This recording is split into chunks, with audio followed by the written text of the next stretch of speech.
Has everybody come through Thursday night? Have you got any other injury worries at all? No, not really. No. It was a big ask of the lads the other night. I think collectively they covered the most distance that we've done in a couple of years. So it was a big shift, as you could see. You know, yeah, we had to change things at half time, but the effort and running they put into the legs first half was a big ask against a very good team. So no injuries, but a lot of fatigue that we need to sort out now to get ready for tomorrow. And you're without Chris Mepham and Ethan Amberders, so changes you will have to make anyway. Yeah, 2 changes that are enforced on us for suspensions, which is frustrating, but, you know, it wouldn't have changed the outcome of the game. We don't ask players to pull out of tackles if they're on a booking with one eye on the next game. You know, it is what it is. We picked a team that we wanted to go and compete and win against Belgium, and unfortunately 2 of the players have picked up bookings which we don't have them available on Sunday, which is frustrating for us. But like I've said, it gives others an opportunity now with the World Cup in November to play for a position. You've not called anybody up, so you clearly feel you've got sufficient within the squad. Yeah, we picked a big squad for that reason, Rob, at the start of the camp. So we'll go with what we've got, and there was already enough cover within the squad anyway from the original 27, 28 man squad we selected. Now, Gareth Bale had a cameo appearance on Thursday night. You know what's coming. Yeah. And you know what's coming. Yeah. Well, I'll try anyway. Is it harder now to get Gareth Bale in the team than it's ever been since you've taken over? In other words, has he got more competition for his place than he's ever had? I think you look at Aaron, Harry, Brennan, Kiefer, Daniel James. We've got a great headache, put it that way. All managers, coaches want headaches like that. It's better to have it like that than scratching your head on who can we play. And so it's a good headache to have. But but look, having seen what he's done for Wales recently, if he's fit and he's available, he's playing. Is he fit?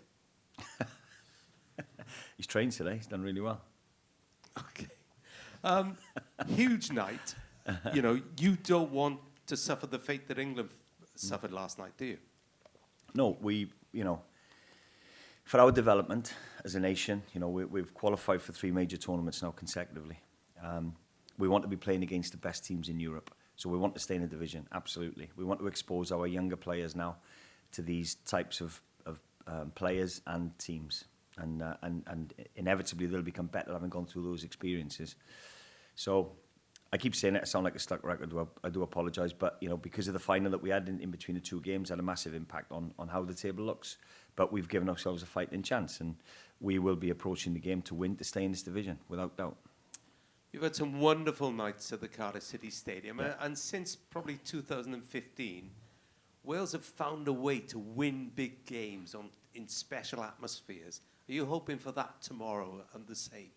Yeah, absolutely, Robert. You're spot on. You know, our supporters are magnificent. They play a massive part in us being successful as well. You know, and it'll be no different tomorrow night. We'll need that. We'll need that support. We'll go all out to get the result that we need to stay in the division. So, it's a big part of it. We've had the big players step up in the main for big games. Look at what Aaron did, against Hungary. Look at what Gareth's done in recent games. So, big players turn up, and it'll be no different tomorrow evening. Last couple from me. How much are you looking at the other opponents in the World Cup, even while you're focusing on this? And I would ask you, are you surprised England have been relegated?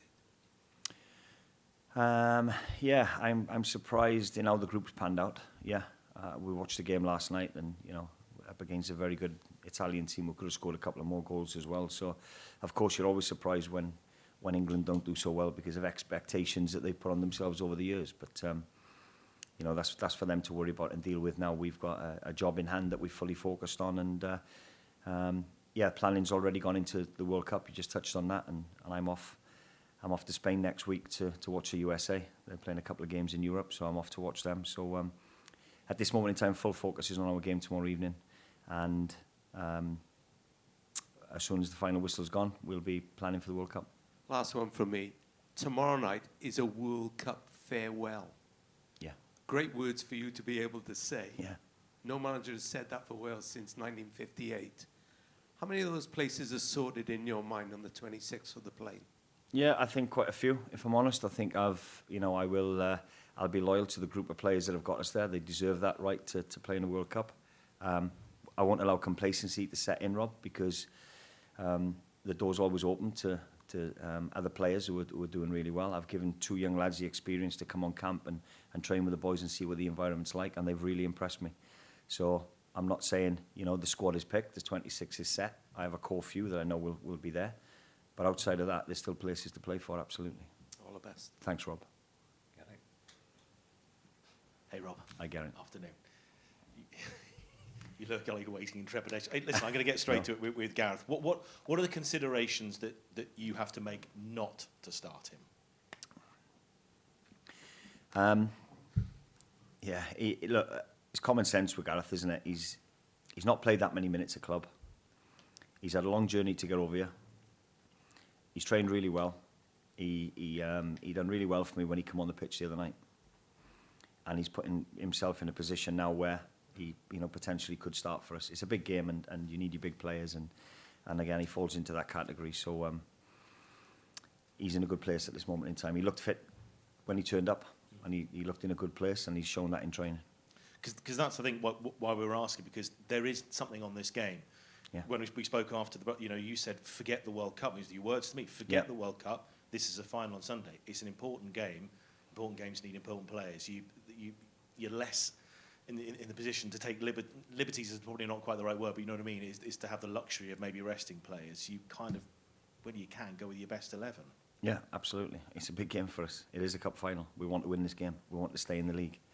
So to do that, you need your best players on the pitch, the best 11 you can select, and there'll be no surprises when you see the team sheet. Do you have to work to a degree with LAFC on this one as well, because of the way he's managing his minutes with them, but also the training schedule he's on? Again, I know the longer term picture is to be ready for the World Cup, but is there maybe a longer term plan that we're not wholly aware of with Gareth? Yeah, the medical team are in close contact with the medical team in LA. Sean, the head of medical, has already been over within a week of Gareth signing. He was invited over, so the relationship is great with the club, and we'll speak directly with Gareth. And he knows his body inside out. Like I said, the level he goes to recover and to prepare is exceptional. So we'll speak with him, but our medical team has got a great relationship with their medical team already. With the injuries you had before the camp, and obviously now losing Mepa and Ampadu, does the back four potentially come into play from the beginning? Potentially, yeah. We've got the players to play that, and albeit we haven't played it for a while, but we had success doing it a couple of years ago. Having qualified for the Euros, and that's what we played in Baku, and it worked for us. So it has evolved since then, and we'll have a look at it to get the best players on the pitch. But I'm not going to commit to one formation or the other yet. What do you prefer? Well, I like playing 3 at the back. I think you've seen that in my teams of late, and we've had a lot of success doing it. So again, I don't think there'll be many surprises. Just in terms of, again, bigger picture, you mentioned there the work starts after the game. Listen, we know the work started already. Yeah. How frustrating is it that you have no opportunity with the squad again after this week? You maximise the time you got on the grass, you maximise the time when you got your 90 minutes of competitive football, but you've pretty much got a 7-week hiatus. And is there any possibility of getting a game in that week leading up to the first game against the US? No, potentially we could have had a friendly after the Sunday we meet up.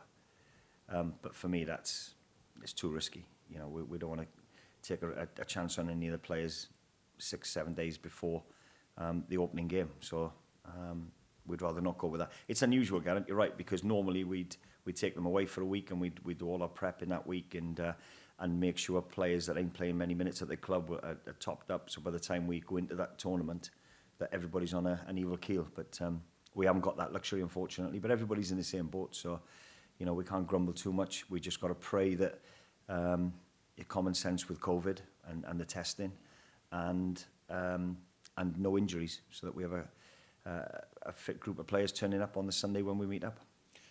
Just on the injuries, after the game on Thursday, you know, Keith obviously came off and he's Yeah. holding his arm. He seems fine Yeah. today, but again, is there an injury concern there at all with Keith? Is he okay? What's the problem? No, Keith was fine. He did take a knock to his elbow. He wasn't 100% fit going into the game, so to do what he did in the game was, and the effort he put in was surprising to us anyway, because he'd had an illness building up to that. So we weren't planning to play him the full game because of the illness, but he's got through it, and his arm seems to be okay at this moment in time.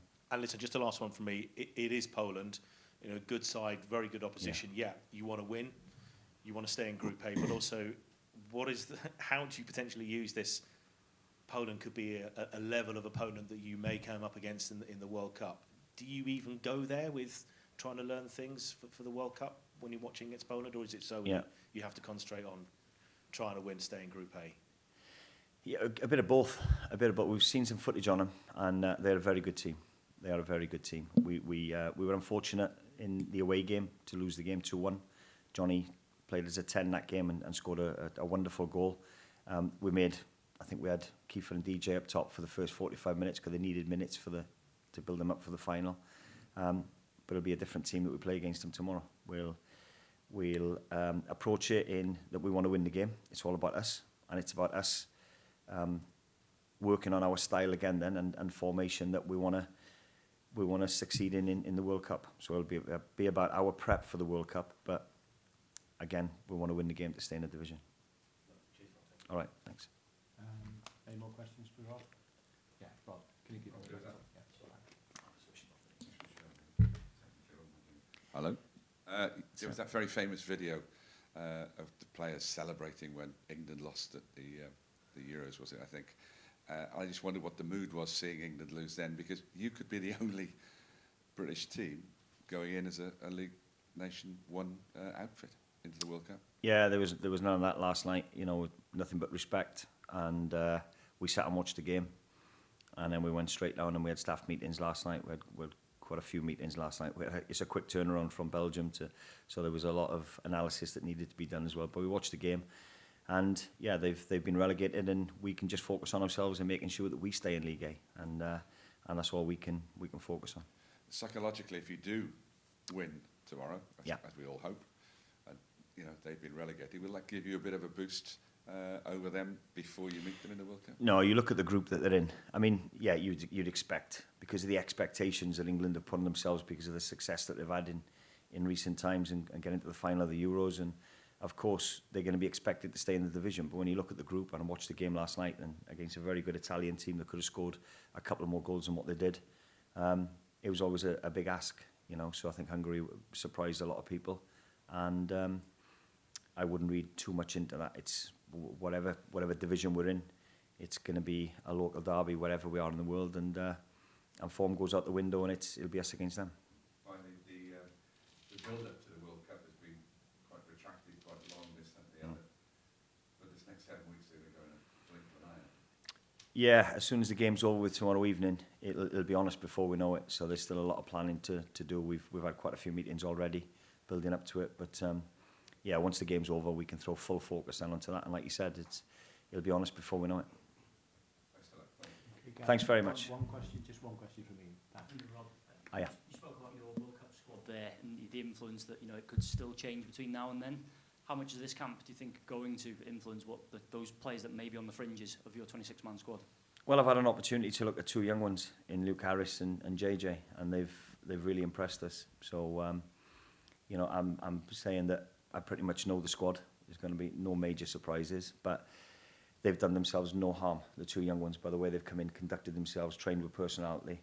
It's been a real beneficial camp for them too. And like I said, they've done themselves no harm. I'm not saying that they're going to be in the squad because of that, but I'm not saying they're not either. So it's, you know, we know, a very political answer there. We know pretty much the squad is going to be no surprises, but the door's not closed. If people are doing well and it's going to help us to get through the group stages, then I'll definitely consider it.